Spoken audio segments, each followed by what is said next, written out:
Hello student, welcome back to my channel. In this video I am going to explain grade 7 English NCERT chapter 3 question. So let's get started. A king has 3 questions and he is seeking answers to them. एक जो राजा था उसके पास उसके 3 questions थे, 3 प्रश्न थे and he is seeking होता है एक seek के साथ ing लगा, ऑफ कोर्स अजीरेंट है. seek मतलब होता है किसी चीज को ढूंढना, खोजना. आंसर्स टू देम, और वो उनके आंसर्स ढूंढ रहा था. व्हाट आर द क्वेश्चंस, वो क्वेश्चंस क्या थे. Does the king get what he wants, क्या उस राजा को वो मिलेगा जो वो चाहता था. So let's get started to understand the text. The thought came to certain king that he would never fail if you knew 3 things. एक राजा को एक विचार आया. सर्टेन मतलब होता है समवन, मतलब एक राजा था, उसको एक विचार आया ये कि वो कभी फेल नहीं होगा अगर उससे इन 3 चीज़ों के बारे में पता होगा. दीज 3 थिंग्स वर, और वो 3 चीज़ें क्या थी. What is the right time to begin something, ऐसा कौन सा सही और उचित समय है किसी भी काम को शुरू करने के लिए. Which people should he listen to, और उसे किस तरीके के लोगों को या किन लोगों को उसे सुनना चाहिए. And the last third one, what is the most important thing for him to do, ऐसी कौन सी महत्वपूर्ण चीज़ें जिसको वो करना चाहिए या उसके लिए वो बनी है या उसे वो इम्पॉर्टेंट चीज़ है कि उसे वो करनी चाहिए. The king therefore sent messengers throughout his kingdom.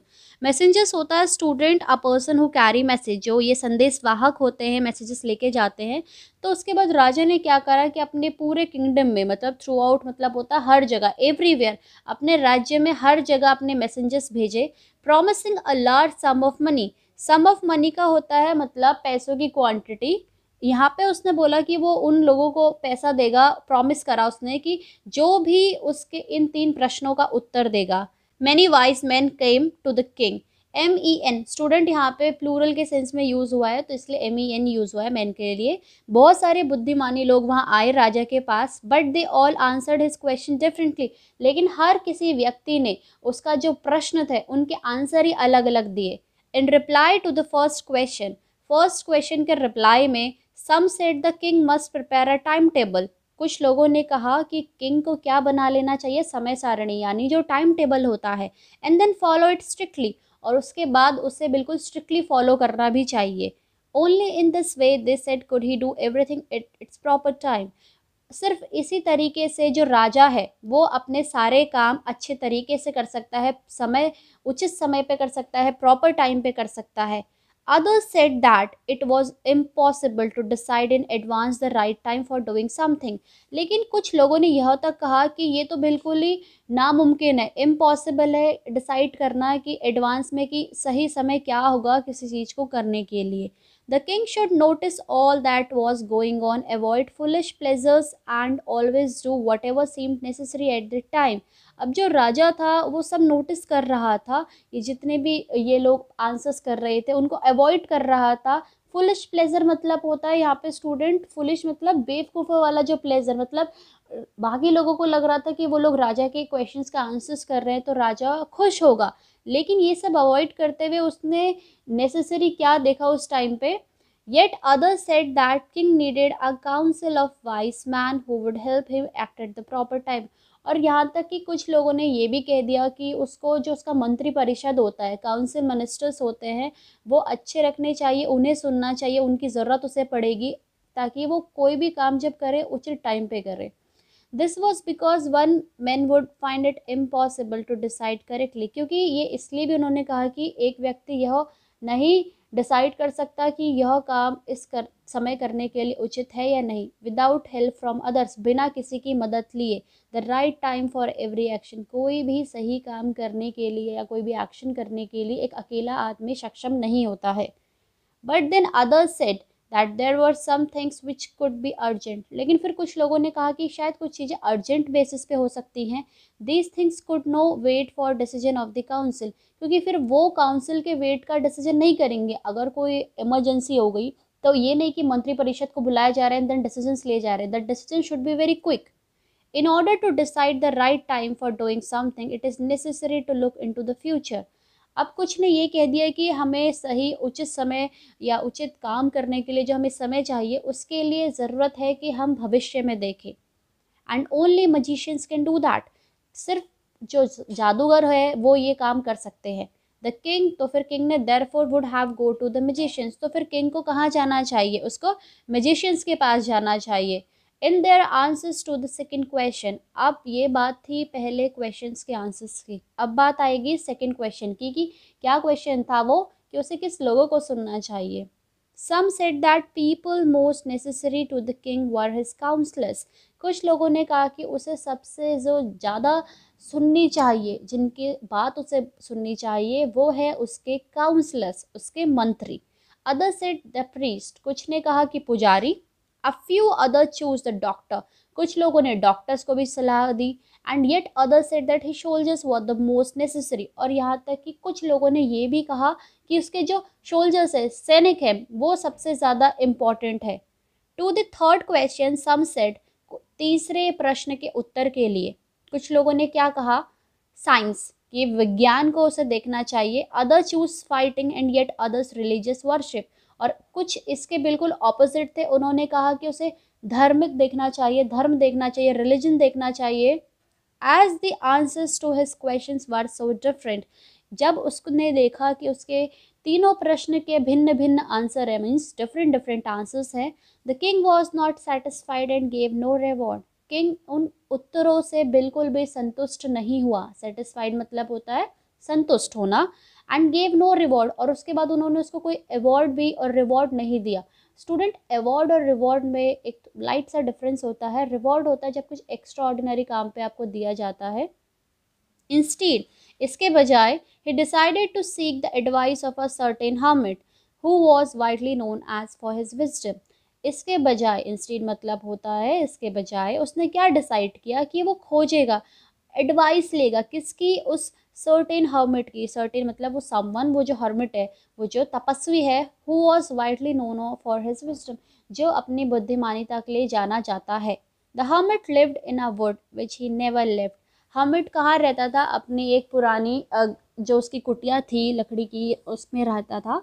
He saw no one but simple people, वो कभी भी कोई प्रतिष्ठित या बड़े राजा या किसी को भी नहीं देखता था, वो देखता था तो सिर्फ जो आम लोग होते थे। And so the king put on ordinary cloth, इसलिए जो राजा था वो अपने सारे आभूषण और महंगे महंगे वस्त्र को छोड़ के उसने सिंपल से कपड़े पहन लिए थे। Before he reach the hermit hut, the king left his horse with his bodyguard and went on alone, इससे पहले कि वो हर्मिट की कुटिया पे पहुंचता, उस तपस्वी की कुटिया पे पहुंचता, राजा ने क्या करा, अपना घोड़ा भी छोड़ दिया और अपने बॉडीगार्ड्स भी छोड़ दिए, यानी वो वहाँ अकेला गया। As the king came near to the hermit hut, जैसे राजा उस तपस्वी की कुटिया के पास आया, he saw the hermit digging the ground in front of his hut, उसने क्या देखा कि जो हर्मिट है, डिग मतलब होता है खोदना, वो एक फील्ड है जो उसके घर के आगे जो ग्राउंड है उसको वो खोद रहा है। ही greeted the king and continue digging, उसने राजा को हाय हेलो करा, मीन्स नमस्कार किया, जो भी उसको ग्रीट करा, वेलकम करा, और उसके बाद वो दोबारा अपने काम पे शुरू हो गया, मतलब वो डिग करने का, खोदने का काम। The hermit was old and weak, अब यहाँ पे हर्मिट का डिस्क्रिप्शन भी दिया गया है कि जो हर्मिट था उसका अपीयरेंस कैसा था, वो बूढ़ा था और कमज़ोर था। And as he work he breathe heavily, और जैसे जैसे वो काम कर रहा था वो बहुत हैवीली ब्रीथ कर रहा था, क्यों, because he is very old, तो वो एकदम से ये नहीं कि बिल्कुल फिट होगा, परफेक्ट होगा, लेकिन वो हैवीली ब्रीथ कर रहा था, मतलब जैसे हैवी जो हो जाती है ब्रीथ, जब बहुत ज़्यादा हम एज के हो जाते हैं या हम जब कुछ काम नहीं कर पाते तो हम बहुत ज़ोर से सांस लेते हैं, that's called heavily breathe. The king went up to the hermit and said, राजा हर्मिट के पास गया, I have come to you wise hermit to ask you to answer the 3 questions, मैं तुम्हारे पास आया हूँ, मुझे 3 प्रश्नों के उत्तर चाहिए, इसलिए मैं तुम्हारे पास आया हूँ। How can I learn to do the right, अब यहाँ पे वो वही क्वेश्चंस हर्मिट से भी पूछ रहा है कि how can I learn to do the right thing at the right time, कि मैं कैसे सीख सकता हूँ सही चीज़ें सही समय पर करने के लिए। Who are the people I need most, वो ऐसे कौन से लोग हैं जिनकी मुझे सबसे ज़्यादा ज़रूरत पड़ेगी। And what affairs are the most important, affairs मतलब कौन से मैटर्स, कौन सा बिजनेस, कौन सा काम सबसे इम्पॉर्टेंट है उसके लिए। The hermit listen to the king, तपस्वी राजा को सुनता रहा, बट डिडेंट स्पीक, लेकिन एक भी शब्द वो नहीं बोला। ही वेंट ऑन डिगिंग, वो कंटिन्यूसली खोदते जा रहा था। यू आर टाइट सेड द किंग, अब राजा उससे कहता है कि तुम बहुत थक चुके हो ऐसा लगता है।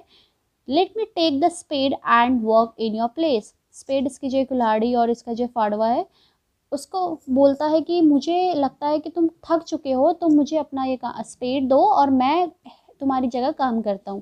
Thanks said the hermit, hermit ने कहा थैंक यू, बिल्कुल धन्यवाद। Giving the king his spade, अपनी कुल्हाड़ी और अपना जो ये फड़वा है उसको देते हुए कहा, और उसके बाद उसने क्या कहा कि then he sat down on the ground, उसके बाद वो ग्राउंड में बैठ गया। When the king had dug 2 beds, जब किंग 2 बेड्स मतलब 2 यहाँ पे जगह थोड़ी थी उसको खोद चुका था, he stopped and repeated his question, वो रुका और उसने फिर से अपने क्वेश्चंस रिपीट करे। हर्मिट गेव नो आंसर, लेकिन फिर भी उस तपस्वी ने कोई उत्तर नहीं दिया। बट स्टूड अप, लेकिन खड़ा हुआ, stretching out his hand for the spade and said now you rest and let me work. खड़ा होकर उसने अपने हाथ पास स्ट्रेच करे और उससे राजा से कहा कि लाओ अब मैं, तुम रेस्ट करो और मैं काम करता हूँ। But the king did not give him the spade and continue to dig, लेकिन राजा ने उसे स्पेड नहीं दिया और अपना कंटिन्यू वो डिग करता रहा, जो भी खोद रहा था।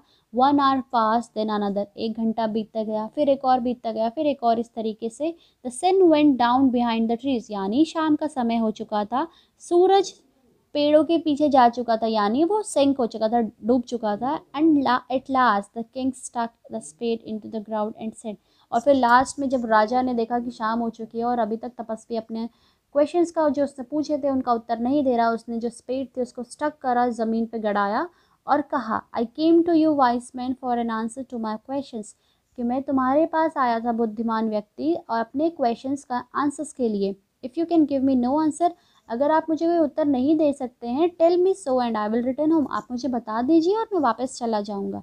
Here comes someone running said the hermit, जब तक उन लोगों की बातें हो ही रही थी तब तक वहाँ दूर से दौड़ता हुआ एक व्यक्ति आया। The king turn round and saw a beard man running towards him, king जैसे ही राउंड हुआ, मीन्स उसने बैक साइड पलटा, तो उसने क्या देखा कि एक बियर्ड होता है, दाढ़ी, एक दाढ़ी वाला व्यक्ति उनकी तरफ भागता हुआ आ रहा है। टुवर्ड्स प्रेपोजिशन है, आपकी तरफ जब कोई चीज़ आती है या आप किसी की तरफ जाते हैं। His hands were pressed against stomach, उसके हाथ जो थे वो अपने पेट पे पकड़े हुए थे। जैसे कभी होता है ना, हमारे पेट पे चोट लगती है, हमारे पेट पे दर्द होता है, हमारे हाथ या उस पार्ट को हम पकड़ के रखते हैं। From which blood was flowing, जहाँ से जो खून था वो बह रहा था। When he reach the king he fainted and fell to the ground, faint मतलब होता है बेहोश होना। जैसे ही वो राजा के सामने पहुंचा वो बेहोश हो गया और ज़मीन पर गिर गया। The king and the hermit remove the man's clothing and found a large wound in stomach, जो राजा और वो हर्मिट था उसने उसके वहाँ पे का कपड़ा हटाया और देखा कि वहाँ पे एक बड़ा सा वाउंड मतलब होता है जख्म है उसके पेट के सामने। The king wash and covered with his handkerchief but the blood wouldn't stop flowing, किंग ने उसके जो वहाँ पे चोट लगी हुई थी, वहाँ पे जो वाउंड था उसको वॉश करा और अपनी हैंकरचीफ से उसको बांधा, लेकिन जो खून था वो, उसका जो बहाव था वो बिल्कुल रुक नहीं रहा था। द किंग रीड्रेस्ड, रीड्रेस मतलब होता है दोबारा, जैसे हम ड्रेसिंग करते हैं उसे कहते हैं रीड्रेस्ट करना। The wound until eight last the bleeding stop, वो किंग तब तक उसके वाउंड को रीड्रेस करता रहा तब जब जो ब्लड था वो आपका बंद नहीं हो गया बहना। The man felt better and ask for something to drink, अब वो जो इंसान था वो थोड़ा सा बेटर फील कर रहा था और उसने कुछ पीने के लिए मांगा। The king brought fresh water and gave it to him, किंग जो आया उसने उसको फ्रेश वाटर दिया। By this time the sun had set and the air was cool, मतलब अब रात का समय हो चुका था, सन जा चुका था और हवा जो थी वो काफ़ी ठंडी चल रही थी। The king with the hermit self carried the wounded man into the hut and laid him on the bed, जो किंग था उसने हर्मिट की मदद से उस जख्मी इंसान को उठाया और उसे हर्ट के अंदर ले जाके बेड पे लेटा दिया। The man close his eyes and ले क्वाइट, जो वो व्यक्ति था उसने अपनी आंखें बंद करी और चुपचाप लेटा रहा। The king tired by his walk and the work he had done, जो राजा था वो अपने उस पैदल यात्रा से, क्योंकि वो अकेले आया था जंगल पे, तो उस यात्रा से वो थक चुका था और जो उसने वो डिगिंग वाला काम करा था उससे वो काफ़ी ज़्यादा टायर्ड हो चुका था। Lay down on the floor, तो वो भी फर्श पे लेट जाता है। And slept through the night, और फिर वो वहाँ सो जाता है। व्हेन ही अवोक, जब वो उठता है, अवोक मतलब होता है उठना, it was several minutes before he could remember where he was और who the stranger bearded man lying on the bed was, इससे पहले कि वो उठता है और याद करता है कि वो स्ट्रेंजर, वो जो व्यक्ति था, वो दाढ़ी वाला, वो कौन था जो बेड पे लेटा हुआ था। फॉरगिव मी, उसे एक आवाज़ आती है कि मुझे माफ़ कर दो। Said the bed man in his week voice, एक जो बेडमैन था वही जिसकी उसने मदद की थी, वो बहुत ही वीक वॉइस, मतलब बहुत ही, जब हमें हमारी तबीयत ख़राब होती है तो हमारी जो वॉइस होती है स्ट्रॉन्ग की जगह बहुत वीक हो जाती है, कमज़ोर आवाज़ में उसने कहा When he saw the king was awake, उसने ये माफ़ी मांगो, उसने माफ़ी जो मांगी थी राजा से, माफ़ कर दो कहा जब उसने देखा कि राजा उठ चुका है। I don't know you and have nothing to forgive you, said the king. राजा ने कहा मैं तो तुम्हें नहीं जानता और मुझे माफ़ करने जैसा कुछ लगता नहीं है कि जो तुमने कुछ किया होगा। You do not know me but I know you. तुम मुझे नहीं जानते हो लेकिन मैं तुम्हें जानता हूँ। I am the enemy of yours who swore revenge on you. मैं तुम्हारा एनिमी हूँ जिसने, swore मतलब होता है स्वेर की सेकंड फॉर्म में, कसम ली थी रिवेंज बदला तुमसे लेने के लिए। क्यों? Because you put my brother to death and seize my property, क्योंकि तुमने मेरे ब्रदर को डेथ दी थी, मतलब फांसी दी थी या उनको मौत दी थी, और मेरी जितनी भी पूरी प्रॉपर्टी उसको सीज होता है जब्त कर लेना, वो बंद कर दी थी, जब्त कर दी थी। I knew you had gone alone to see that hermit, मुझे पता था कि तुम अकेले जा रहे हो इस तपस्वी को देखने के लिए। And I made up my mind to kill you on your way, और मैंने अपना पूरा दिमाग बना लिया था, पूरा मेकअप कर लिया था माइंड का कि मैं तुम्हें तुम्हारे रास्ते में ही मारूंगा जब तुम जा रहे थे। But the day passed and you didn't return, लेकिन दिन बीत गया और तुम आए नहीं। So I left my hiding place, तो मैंने अपनी वो जगह छोड़ी जहाँ मैं छिपा हुआ था। And I came upon your body guard, लेकिन आपके बॉडी गार्ड ने मुझे देख लिया। हु रिकग्नाइज मी, जिसने मुझे पहचान लिया। एंड वाउंडेड मी, और मुझे ये जख्म दिया।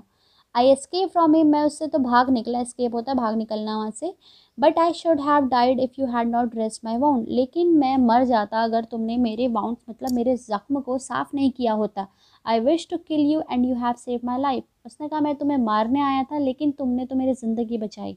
नाउ इफ़ आई लिव, अगर मैं जीता हूँ, I will serve you as your most faithful servant and will order my sons to do the same, forgive me. उसने कहा अगर मैं जीता हूँ तो मैं आपको जीवन भर एक वफादार सैनिक की तरह रहूँगा, और मैं अपने बच्चों को भी यही कहूँगा कि वो भी आपके फेथफुल रहे। The king was very happy to have made peace with his enemy so easily, अब जो राजा था वो काफ़ी खुश था कि उसने अपने शत्रु के साथ इतनी जल्दी से ही शांति कर ली, मतलब पीस कर लिया बहुत ही आसान से। And to have won him over as a friend, और उससे एक दोस्त की तरह जीत भी लिया। He not only forgave him, उसने सिर्फ उसे माफ़ ही नहीं किया, but said he would send his servant and his own doctor to look after him, और उसने यहाँ तक ये कहा कि वो अपने सर्वेंट्स जो हैं, उसके काम करने वाले हैं, उनको भी उसके घर भेजेगा, और उसको क्या करेगा, उस अपने डॉक्टर्स भी भेजेगा ताकि वो उसको देख रेख करें। एंड ही प्रॉमिस, और उसने साथ साथ में ये भी प्रॉमिस करा, to give back the man his property, कि वो उसकी सारी प्रॉपर्टीज उसको वापस कर देगा। लीविंग द वाउंडेड मैन, जब वो जख्मी इंसान वहाँ से जा रहा था, the king went out of hut and look around for the hermit, king उस हट से बाहर निकला और उसने उस तपस्वी की तलाश करी जो उसके पास था कल। Before going away he wish once more to get answers to his question, जाने से पहले वो बस उसकी एक इच्छा थी कि वो जो तपस्वी था उससे वो आंसर जान सके जो उसके क्वेश्चंस थे। The hermit one on knee sowing seed on the bed and that had been dug the day before, जो हर्मिट था वो अपने घुटनों के बल बैठा हुआ था, और जो जहाँ पे बेड मतलब जो कल वो खोदाई हुई थी वहाँ पे वो बीज बो रहा था। The king went up to the hermit and said, किंग जो राजा है वो हर्मिट के पास जाता है और उससे कहता है कि फॉर द लास्ट टाइम, एक आखिरी बार के लिए, आई बेग यू, मैं आपसे प्रार्थना करता हूँ कि आप मेरे सारे क्वेश्चंस के मुझे प्लीज़ आंसर्स दे दीजिए। You have already been answer, अब जो हर्मिट कहता है, सेड द हर्मिट, हर्मिट कहता है कि तुम्हें ऑलरेडी तुम्हारे प्रश्नों के उत्तर मिल चुके हैं। The hermit still bending down to the ground and looking at the king as he stood before him, जैसे ही वो हर्मिट वहाँ पे बीज बो रहा होता है, जब राजा उसके पास आता है उससे पूछता है कि तुम मुझे लास्ट टाइम मेरे क्वेश्चंस के आंसर दे दो, तो वो ये वो काम कर रहा होता है ग्राउंड की तरफ बैठा हुआ और उठता है, वो कहता है तुम्हें तुम्हारे प्रश्नों के उत्तर तो ऑलरेडी मिल चुके हैं। How I have been answered, what do you mean, वो कहते हैं क्या मुझे कैसे मिल चुके, मतलब मेरे को समझा नहीं ये सब क्या। डू यू नॉट सी, क्या तुमने नहीं देखा, रिप्लाई द हर्मिट, हर्मिट कहता है, if you had not pitted my weakness yesterday and had not dug these beds for me, you would have gone away, वो कहता है कि तुमने ये नहीं देखा कि कल अगर तुमने मुझ पे दया नहीं दिखाई होती, मेरी वीकनेस पे, मेरी कमजोरी पे, तो और मेरे लिए जो बेड्स हैं, ये जो प्लेस है, ये नहीं खोदा हुआ होता, मिट्टी में खुदाई, तो तुम अभी तक जा चुके होते, जा चुके इन द सेंस कि मर चुके होते। Then that man would have attacked you and you have wish you had stay with me, और उसके बाद वो जो मैन था जिसने जो तुम्हें अटैक करने आ रहा था, मारने आ रहा था, और जब वो जख्मी था तुम यहाँ रुके, तुमने उसकी मदद करी मेरे साथ।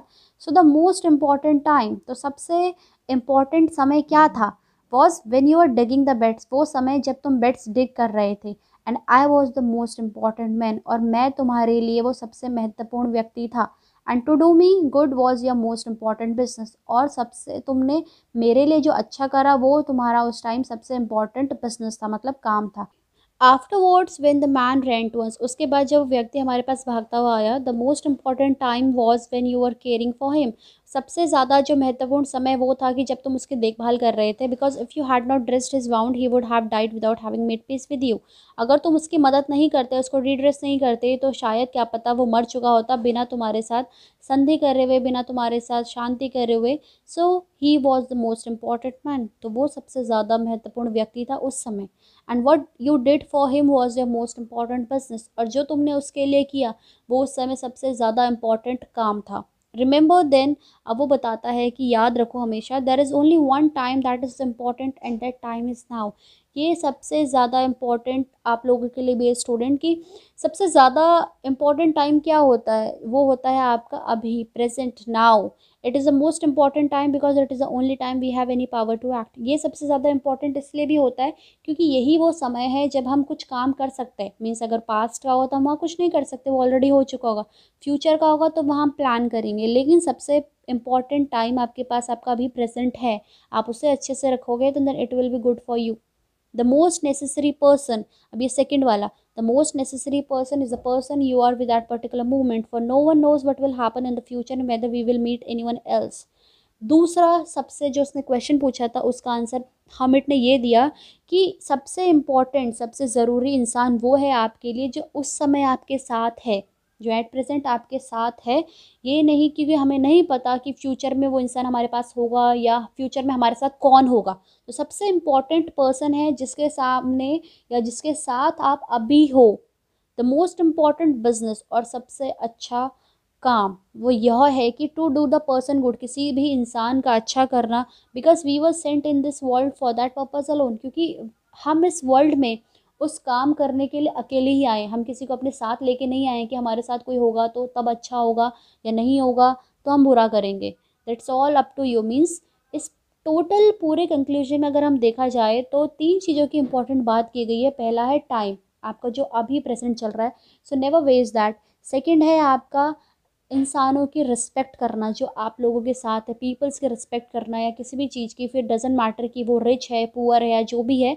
थर्ड सबसे इंपॉर्टेंट ह्यूमैनिटी, जो हमारा सबसे इंपॉर्टेंट वर्क होना चाहिए एज ह्यूमैनिटी, सबसे इंपॉर्टेंट मैटर करना चाहिए किसी भी चीज़ को लेके। इट डजेंट मैटर कि आप किस रिलीजन के हो, आप किस कास्ट सिस्टम से बिलोंग करते हो, या जो भी, आपका सबसे पहला जो काम है वो है आपका ह्यूमैनिटी, यानी मानवता। So this is all about the explanation of three questions. If you guys have any kind of a issue regarding based on this three questions chapter, you can use the comment section wisely, and you can DM me on my other social sites also, which is given in the description box.